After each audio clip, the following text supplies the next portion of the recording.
Alright my friends, before we get into the planned topics of this video, while editing, I got this alert on my phone from the Weather Channel of all places. 2 dead, homes damaged as an earthquake hits southern Haiti. I did see this before, but I didn't think too much of it, but it turns out we are just 12 days after the 12-year anniversary. As we scroll down to the article, check this out. The earthquake struck just 12 days after the nation marked the 12-year anniversary of the magnitude 7 earthquake that struck Haiti, killing more than 200,000 people. Certainly not an anniversary you want a repeat situation. We're going to go over this after the first 2 topics of this video.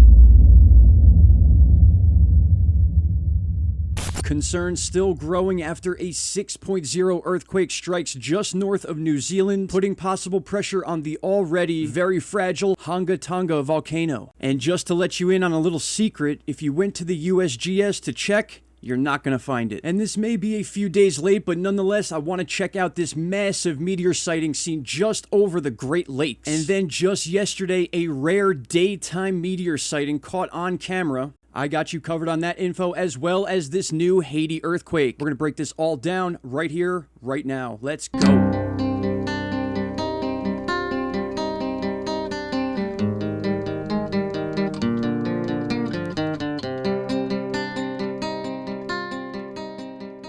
Welcome back, everybody. January 24th, 2022, 2:09 p.m. I originally started this video around 11 a.m. today, but we had to rearrange a few things because we have an earthquake to talk about. In fact, 2 earthquakes to talk about. And in my opinion, obviously the most significant one right now is the 5.3, which was downgraded, mind you. This was a much stronger earthquake that just took place in Haiti 12 days after the 12-year anniversary of that famous earthquake that took the lives of over 200,000 people. I just want to read some of this stuff to you, so just bear with me for 1 second. At least 2 people were killed and homes were damaged after a pair of earthquakes struck Haiti on Monday morning. The tremor struck the southern peninsula of the country. The main quake struck at 8:16 a.m. local time and was given a preliminary reading of 5.3. I saw some 5.6s, but anyway, according to the USGS, the largest aftershock came about an hour later and was rated at a 5.1. Residents reportedly ran into the streets as the shaking began, and schools were closed for the rest of the day as a precaution. 2 others were injured, and at least 35 homes were damaged in the quakes. And of course, the crazy anniversary, the earthquake struck just 12 days after the nation marked the 12-year anniversary of a magnitude 7 earthquake that struck Haiti, killing more than 200,000 people. This was by far one of the most deadly events in recent human history. That's a lot of people, and you gotta think every year around this time is a big deal for the country of Haiti in remembering what happened there. There was another big earthquake in Haiti back in August of 2021, a 7.2 that took the lives of 2,248 people, so a more recent event than the 2010 earthquake, but nonetheless, Haiti takes some major hits from these earthquakes. And do I need to mention the fact that Haiti's awfully close to the United States? But I will keep you all posted on any updates that come in about this earthquake. I'm sure you can find a ton of information on it right now. But with that said, we have to now move towards the Southwest Pacific and talk about this earthquake right here, this 5.7/6.0 that took place just 3 hours ago, which is on the very same subduction zone as the Tonga volcano and the surrounding Tonga Islands. As you can see right here, just 4 hours ago, we had a 4.7 almost right on top of the volcano. So to say that this volcano has quieted down or that the threat of this thing possibly erupting again is off the table is simply wrong. And something I want to point out to you,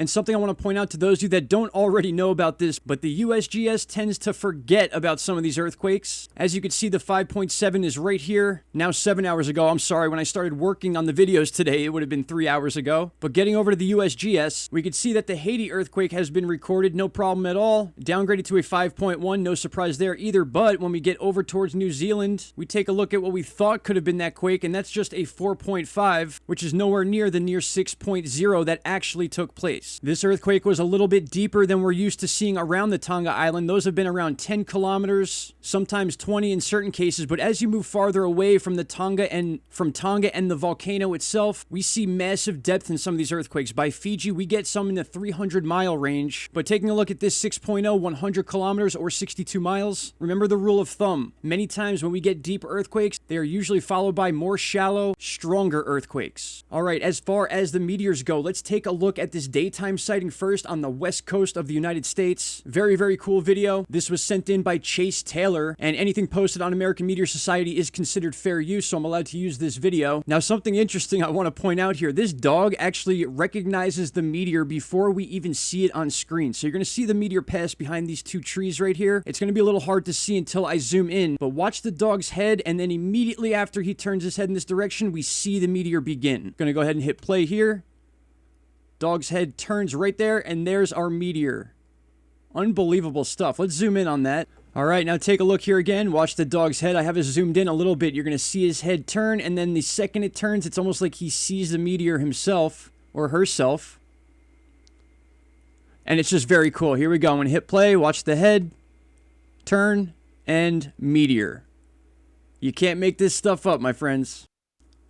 I mean, dogs do have amazing hearing. It's possible it could have heard this thing, it could have sensed it, but here are a few views of it zoomed in, shooting behind those trees there. As you can see, just a cool daytime sighting. You don't get these too often, and I thought you guys would definitely enjoy this. All right, and let's check out this big meteor sighting from the other day over the Great Lakes. I've got some videos for you of this thing, and I gotta say, when you get 400 people seeing something like this, it's definitely gonna be covered. We can see here that 416 people reported seeing this back on the 20th. If we zoom in here, we can see that the trajectory of this came from north down to the southwest, and you can just see the massive amount of people that saw it, whether they were facing north or facing in that southwest direction. All right, and I just want to claim fair use here as we are breaking this video down as we're playing it. So you're going to see the meteor shoot through the trees right around here. I'm going to go ahead and hit play. And there you go. Very, very cool sighting from this camera here. I'll go ahead and play that one more time for you. Take a look at that. Awesome, awesome sighting. Thank you for that, Corey M. This one was taken by Matthew Kreider. You're going to see this thing shoot right down the middle of your screen very quickly, too. Another amazing sighting right down the middle of the camera. That one's really bright. We're going to watch this one again. Take a look at that. Unbelievable. Okay, and that's going to wrap it up for this video. Sorry it took so long. Had a lot of stuff to add into it just as I was finishing up the original video.